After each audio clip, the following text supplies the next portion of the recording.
It has been billed as the make or break summit for the Eurozone, but as European leaders gather to discuss solutions to the crisis, what are the main developments likely to be in the currency markets next week? Will focus remain on the Eurozone, or will the SNB act to raise the floor on the Euro Swissy? For this week's regular look at the week ahead for currency traders, I'm joined by Forex and Options Strategist at Forecast in London, Shant Movsesian. Shant, thank you very much for joining us here at Dukascopy TV. The ECB have begun this crucial weekend by cutting the interest rate for the Eurozone to 1%.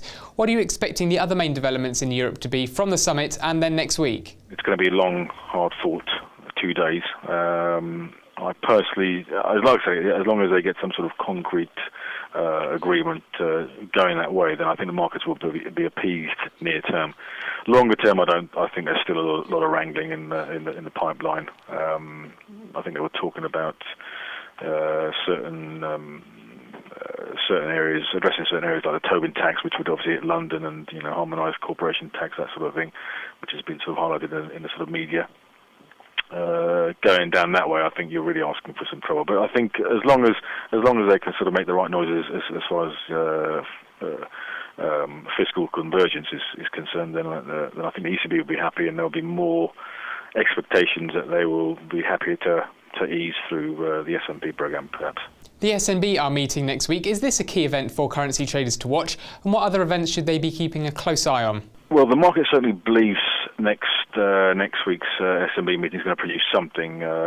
Looking at volatilities as I do, we've seen the generic 1 week at the money vol rate jump from 9% yesterday to 17% today, and that's almost double. And that's in anticipation of some form of move towards raising the floor, which I don't think they will do.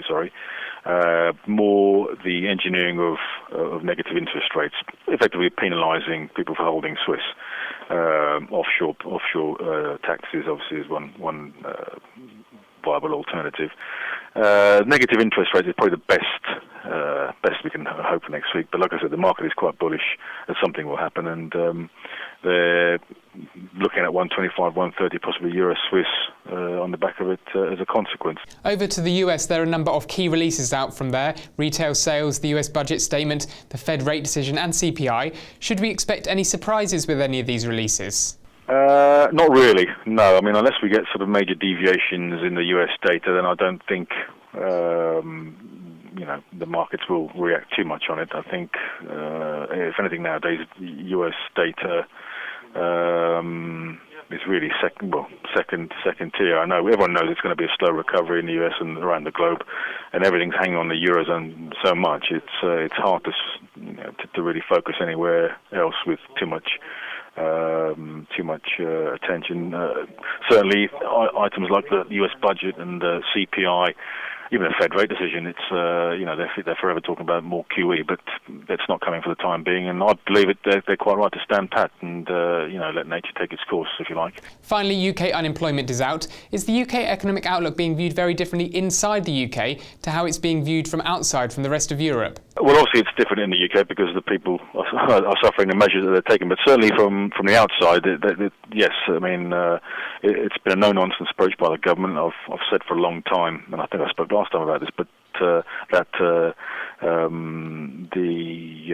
direct approach, if you like, that the coalition has taken in terms of addressing the deficit has been a welcome move. So yes, I think on the back of that, sterling is getting a safe haven tint to it. It's certainly been a bit over the last couple of days, although there's lots of M&A merger and acquisition flow going for sterling. But certainly the gilts have attracted a lot of safe haven interest, and that's why, so we are somewhat the envy of the rest of the world in that respect. But inside the UK, it's anything from sort of pleasant, isn't it? That's all we have time for, but thank you very much for joining us, Shant. You can keep up to date with all the latest developments next week, as well as getting more exclusive insight by staying tuned, as always, to Dukascopy TV. Enjoy your weekend, and goodbye.